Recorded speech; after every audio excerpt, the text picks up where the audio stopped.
so much. Y'all doing good? You look good. Very punchy. Ready to roll. Aren't you glad to be citizens of the free state of Florida? We're proud to be ranked #1 in economy, #1 in education freedom, higher education, all these things. But I will tell you without a shadow of a doubt, we are #1 for homeschooling families of all 50 states by a country mile. And we've been able to work with folks, particularly in the past in the legislature, to deliver really significant reforms that recognizes one simple fact. Parents have the fundamental right to direct the education and upbringing of their children.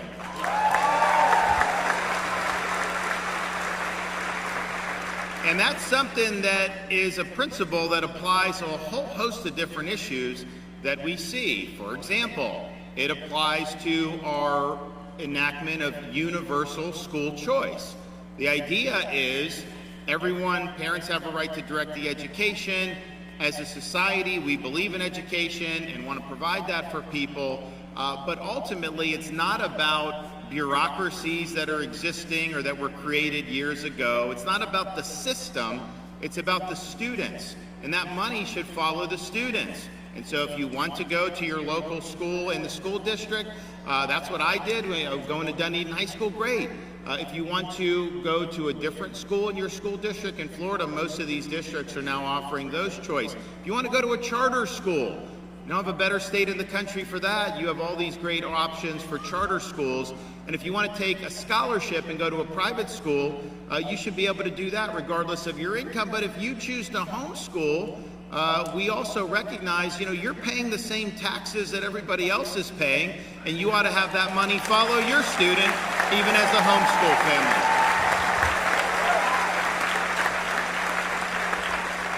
So that's first thing. The second thing is we've had some battles in Florida over the years on what role parents play in the education of our children, particularly with things like curriculum. And I took a position that was met with a lot of hostility by the left and by legacy media. You even had a lot of weak Republicans that weren't willing to stand with me back then. But basically I said, in the state of Florida, as a parent, you have a right to send your kid to school without having the teacher tell them that they can change their gender, that they were born in the wrong body. That's just the way it is. So there's a lot of people that didn't like that, but we had legislation that basically protected that, and the use of schools to inject toxic ideologies is unacceptable, and it has no place in the state of Florida. So we wanted to provide the protections for parents so that you knew that, education is about the core academic subjects that when we grew up and our parents and grandparents did, trying to put things in with all this basically hard left ideology, that doesn't work. Now, most people, I think, agreed with that. Certainly most parents agreed with it. Not very many people in the media agreed with it. Obviously people on the left. And we even had a company down the road from here who did not agree with that. And so we had to get into the tussle there. But, a lot of people said that because they were the most powerful company in Florida, that when they opposed something, that somehow you just had to wilt and not stand up for what's right. And that may have been true in the past. That's not how we roll in Florida under my watch. We're going to stand up for what's right.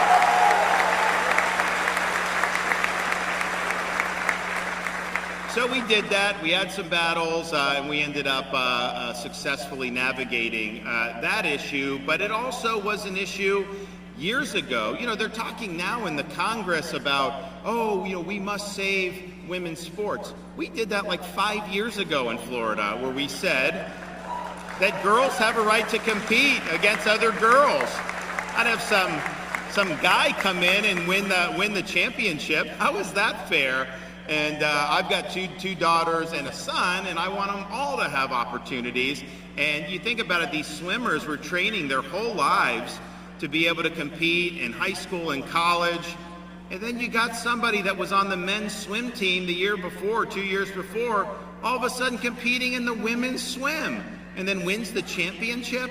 That's a total fraud on fair competition, and to allow that to happen was unacceptable. So we were very quick to that fight, doing it, because I think parents look at it from a perspective of, why would I teach my daughter, work hard, you can get ahead, if then they do that and they end up having to compete, against somebody that shouldn't even be in the competition to begin with. So, and it's also just, you have to just speak the truth.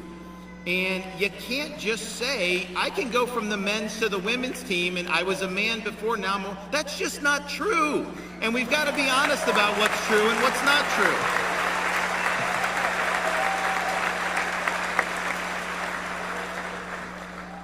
One of the things, so we've been very much standing with parents about, we don't want the nonsense in the classroom. So you have the ability, and if you're in your kids in a public school, you can look at the curriculum, and there's stuff that they try to jam in there that is just totally inappropriate. And so we've worked really hard. We're doing even more to make sure that goes. And obviously when you homeschool, you're taking that power solely into your own hands. And a lot of people homeschool because even with great reforms, they want to be the ones that leave the imprint on their kids. I mean, you think about it, you send your kid even to a great school, that's huge numbers of hours of the day that they are being shaped in some ways by people that are not their parents. And that can sometimes be good. Don't get me wrong. I'm not saying they're bad, but I know a lot of the parents at homeschool are like, wait a minute, this is my responsibility. We want to make sure we're instilling the appropriate values. We don't want there to be any static in that. We don't want there to be any ambiguity. And what a school may offer may just be a little bit different than what you want to offer. And I think that's something that, a lot of parents have told me over the years, especially as so much of education has just gone off the rails around the country. It's crazy what's happened. You go to California, oh my gosh, we don't even want to talk about that with education. They've also got some other problems. I mean, I was able to do this debate with the governor of California, I think it was a year or two ago, and he was trying to argue with a straight face that California had lower taxes than Florida. Now, I don't care if you're the biggest supporter of California, nobody believes that. They have the highest income tax in the state. We have no income tax. They have, we only rely on sales tax basically, and they have a higher sales tax than Florida. So you can't make that up. But one of the things that I think we pointed out there is this ideology that we've seen even in the education, it infects other parts of society. So how they've handled crime and homelessness has just been totally outrageous. You could go in and steal $999 from a store, and they would say, well, if you don't do 1,000, then there's nothing we can do. Who the hell thinks that makes any sense to do? They've actually, some of those ideas have been percolating in Florida from time to time. There have been folks that want to have that $1,000, $1,300, whatever threshold in the state of Florida, and trust me, I will never let that happen. But what it does, it's created a culture of lawlessness. They've incentivized public drug use and homelessness and all these other things. And so it was the type of thing that I had gone to San Francisco, I think it was maybe a few months before I did this debate, and I'm walking down the streets, and literally, within 5 minutes of me being on the streets, there was somebody defecating on the sidewalk in broad daylight. And I'm like, this is crazy. And sure enough, it was such an epidemic that somebody created an app where anytime people saw this feces on the streets, they could plot it on the map. So if you held up this map with all the dots of where everybody has seen, the entire city of San Francisco, has seen somebody drop some poop on it at some point. So you have that map, and it's just thinking to myself, like, how would that possibly be acceptable? But it's the ideology that goes into it. So this permeates more than just education. We see it, quite frankly, in fighting the ESG and some of the things we fought with corporate America, where they want to jam things like climate ideology in through the economy without your consent, without your participation. And we really, more than anyone, Florida has been responsible for nuking ESG. It's basically dead because of what we've done. So, but I raise this because I think that all this stuff is an outgrowth of failures in education. When you have destructive ideologies that are really ruining lives all across this country, and I know because people that move here and flee those tell me about what goes on in these other states, and they tell me about how they've been managed so poorly and how they've had all these problems. So when you're critiquing some of the stuff that's gone into education recently, I think that we've been on the right side of that, 100%. We know what we're against, but you also have an obligation to say what you're for. What do we think education is about? And part of what education is about is, no question, reading, writing, arithmetic, all the core things that are important that people are able to know. And there's a lot of great that comes with that. It empowers you to live a great life, everything like that. But we have a responsibility with education, whether it's you as homeschool parents, whether it's me as governor as I look to what policies and programs to support, whether it's folks that work in school districts or private schools. We have an obligation that this education, whatever form it takes, from homeschooling to traditional public school, that we're doing what we need to do to prepare our students to be citizens of this republic. That they understand the core foundational principles that the United States of America was founded upon. That they have an appreciation about how those principles are reflected in our founding documents and how they've animated key portions in American history all since 1776. And unfortunately, in many parts of this country, that's become a total lost art. There's some places they don't even want to teach about the American Revolution and the creation of the Constitution. And so that's not acceptable in Florida. So we've led a real serious effort to get civics back in the classroom in a major way.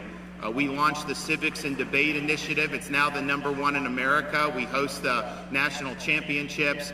But we also recognize we can sit here and say, you got to teach the Declaration of Independence. You got to teach the Constitution. You got to teach about James Madison and Washington. And yes, you do, but you have to have instructors that are really well versed in this and that really have a passion and appreciation for it. And it is just the truth that if you go to most universities in this country and you want to learn about the foundations of America, a lot of times that's pretty hard to do. A lot of these universities are more interested in intellectual fads. They're interested in things like race and gender and ethnicity and focusing history through those lenses rather than giving an accurate assessment of what's going on.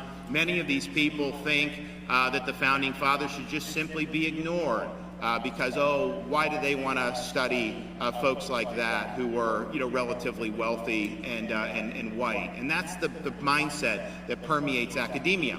So I think a lot of it's fallen out of favor over the years, and I think to great consequence to our country, because I think that you look at some of the divisions, we should all have the same foundation about what it means to be an American. When we're going out, when you turn 18, whatever vocation you do, when you're participating in our republic as a citizen, you should be educated in those foundations. You should understand freedom. You should appreciate the sacrifices that people have made. And I think that foundation is really eroded, where there's some people that they're just singing off a different sheet of music. If we have the same foundation and belief in the foundations of our country, it doesn't mean we're going to agree on what tax policy should be. It doesn't mean we're going to agree on every type of policy issue, but it means that we do have common currency and common values.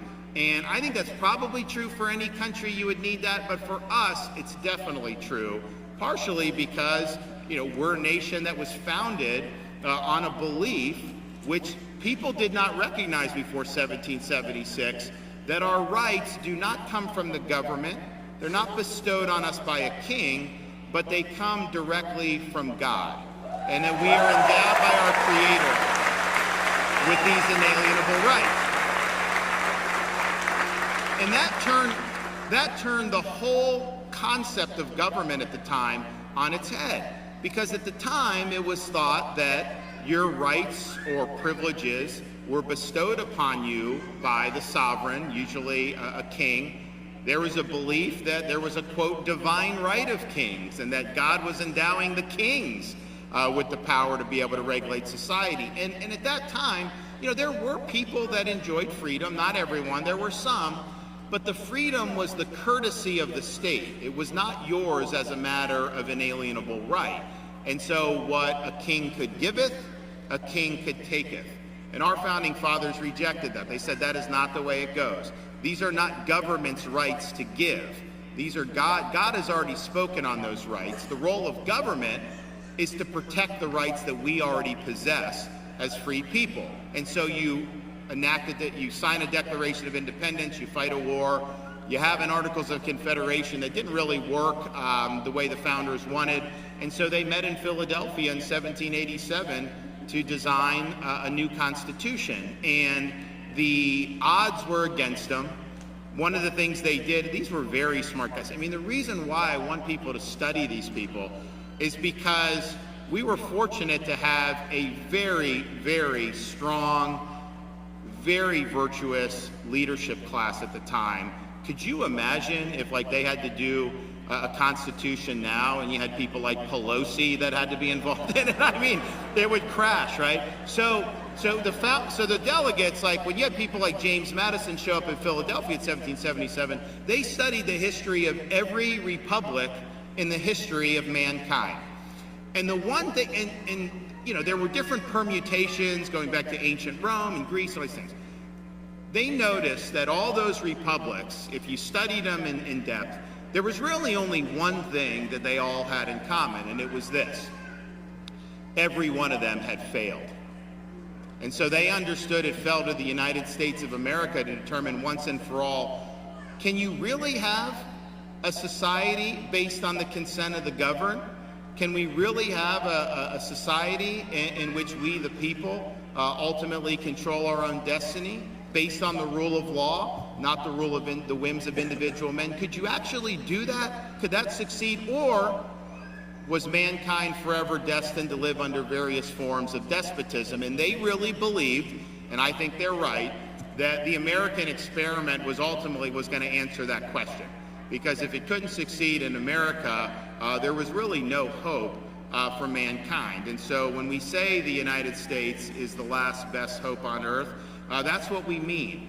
They were fighting against the tide of history. They were fighting against the currents. They were fighting to, in many ways, restrain the problematic impulses of human nature as flawed beings. The founders understood that people, unfortunately, are prone to do things that are destructive. And so they had to harmonize all this stuff, all this history where no one got it right, trying to figure out how you could have a government that was powerful enough to keep order and do things like regulate commerce amongst the states, defend the country, but would not trample on the rights of states, would not trample on the rights of individuals. And what they were able to produce was the best attempt at ever doing that in all of human history.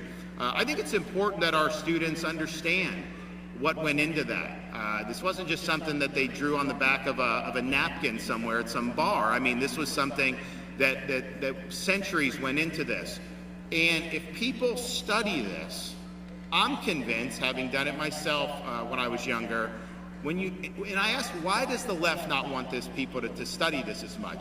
And I think it's because when people study this, when they read what the founders did, when they follow these debates that they had, whether it's in Philadelphia or other places, the ratification, the Bill of Rights debates, all these things that happen, these ideas are powerful. These ideas are infectious, and people are going to want to see their country live up to those ideals. And the left knows what they're trying to do is not consistent with those ideals, that it would not be what the founders thought was a good, virtuous republic. And so We have to do this as a people. I know you, as homeschool parents, care very deeply about preparing your kids to be citizens of this great land. I know as governor, I think it's essential that our students are able to graduate with a working knowledge of American civics and American history. And if we don't have that, this stuff is just going to continue to fray, and ultimately, we're not going to be successful as a people. So you're playing a vital role, not just in what you're doing for your family, but I really believe in the preservation of American liberty in this great republic. So you have a lot of power to shape this in a positive direction. Final thing I'll say, we also have power. You look at like Washington, all this stuff. We have power as people to hold Congress accountable, to change the trajectory of how they behave. I'm involved in two things right now amongst the states to propose amendments to the federal Constitution under Article 5, which you're allowed to do. Congress can propose, the states can propose. 3/4 of the states have to ratify either way. But I believe we're never going to get the country back on track unless we change the behavior of the people that are in Congress. And to do that, you need term limits for members of Congress.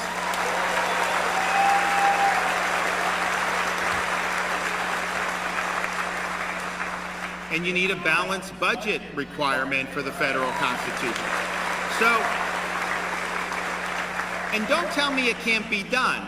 In Florida, we have term limits for our state legislators. I'm telling you, people can say there's things that aren't as good, and there's always pluses and minuses, but we are much better off having term limits, even when we have folks that aren't doing a good job. I'd rather have that than have entrenched politicians in there for 20 or 30 years. I would not have been able to get done all that we've gotten done. I mean, think about what we've done.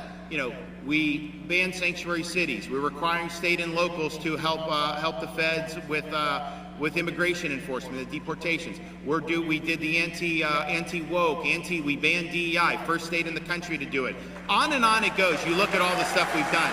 I can sit here for a long time and do it. I don't think we would have been able to get that done if we didn't have term limits. So I think Florida shows that's good. In the last 6 years, we've been more productive than any state in modern American history, and we're proud of that. But also look at the financial. So when I became governor, we had, if you look when I became governor till today, all the debt in the history of Florida, 180 years, we've paid off 41% of it just in my tenure. And so that's running surpluses and then paying off debt that was incurred in previous years. We've run big budget surpluses. We've almost quadrupled the state's rainy day fund. And we're spending less today in this current year than we did in the previous year. So you have a budget that's actually reduced spending. We have the second lowest per capita spending of any state in the United States, and we have the lowest number of state government workers per capita of any state in the United States. And so I tell people, Florida was Doge before Doge was cool.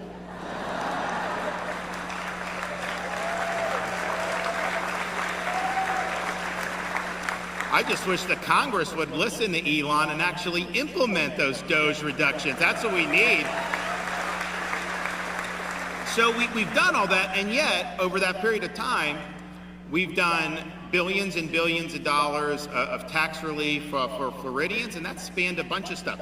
We now, under my tenure, have enacted permanent tax-free for baby items. And so diapers, wipes, you don't pay any sales tax on that, which is really important. Now, I didn't end up getting the legislature to do this until after our youngest was out of diapers. And my wife reminds me, we could have saved a lot of money with that one, but that's fine. We didn't have Bidenflation when I first became governor either, so there's a lot. So we did that. We did the toll relief, which is big in Central Florida, and we have 50% reduction in tolls for our commuters 2 years in a row. We've done law enforcement bonuses. We've done a lot, and we'll continue to do more. So tax relief. But then we've also done really big things that benefit Floridians. our school choice program is a big investment financially because it's $8,000 plus whatever it is per person. And that's a big deal. Obviously, it's beneficial for homeschool, it's beneficial for private education, but that's a big commitment. But we met it, and we're doing more on education financially than we've ever done in the history of the state, including increases for teacher salaries. We're also doing more than we've ever done for law and order and law enforcement, including $5,000 bonuses for all new recruits. Why would you want to be working in Seattle when they treat you poorly? You can come to Florida, you'll be treated well, and you get $5,000 to start. A lot of people like that, so they do it. We're also doing things to protect Florida and conserve Florida's natural environment, like Everglades restoration, springs restoration, all these great things that are really, really significant, and people didn't really want to take it on in a big way until I came, and we're doing it. We've also done things with transportation and infrastructure. So those of you who do I-4, we just opened these temporary expansion lanes 8 months early. Honestly, it's made a difference. And we're going to do that whole I-4 project, all these things. We had billions and billions of dollars, and we accelerated it because I don't want to start these. They were scheduled to start 10, 15 years into the future. We're going to deliver projects now 5, 10, 15 years ahead of schedule. So we're doing big things, but we're doing it in a fiscally responsible way that protects taxpayers, that holds the line on spending, that pays down debt, that adds to the rainy day fund, and doing it. So don't tell me it can't be done. But if the path of least resistance politically is to charge it on the credit card, that's what politicians are going to do. And so you have to have a requirement that they actually have to make tough decisions. We had to make tough decisions in Florida when COVID hit. Everyone said, oh, no one's going to go to Florida and they're not going to have a budget. That was like the opposite of what happened. Everybody came to Florida because we were open during COVID and many of these other places were not.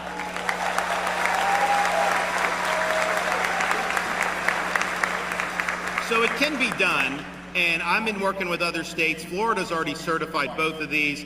Other states are coming on, but don't act like, if someone in Washington, the Congress, if they're not doing what you think they should do, don't act like you're powerless. We, the people in the states, have the ability to do really significant reforms through constitutional amendment. And I think that needs to happen, and I think that'll be a big, big plus for the country as a whole. So I just want to say thank you for what you're doing. I think that as important as the education is, I think it's a broader issue that you're supporting of vindicating parental rights and making sure that the students that are growing up in Florida, the kids that are growing up in Florida, yes, prepare them to go to college or to go to a job or all that, but no matter what pathway you take, you will be called upon to be citizens of this republic. And we need to make sure that when they're doing that, they're not just some blank slate with no foundation, that they actually have a good understanding of what it means to be an American. Because when you're here as an American citizen, you've effectively won life's lottery, and I would not want to have all my kids growing up in any other country or in any other state in this union. Thank you, God bless you, and keep up the great work.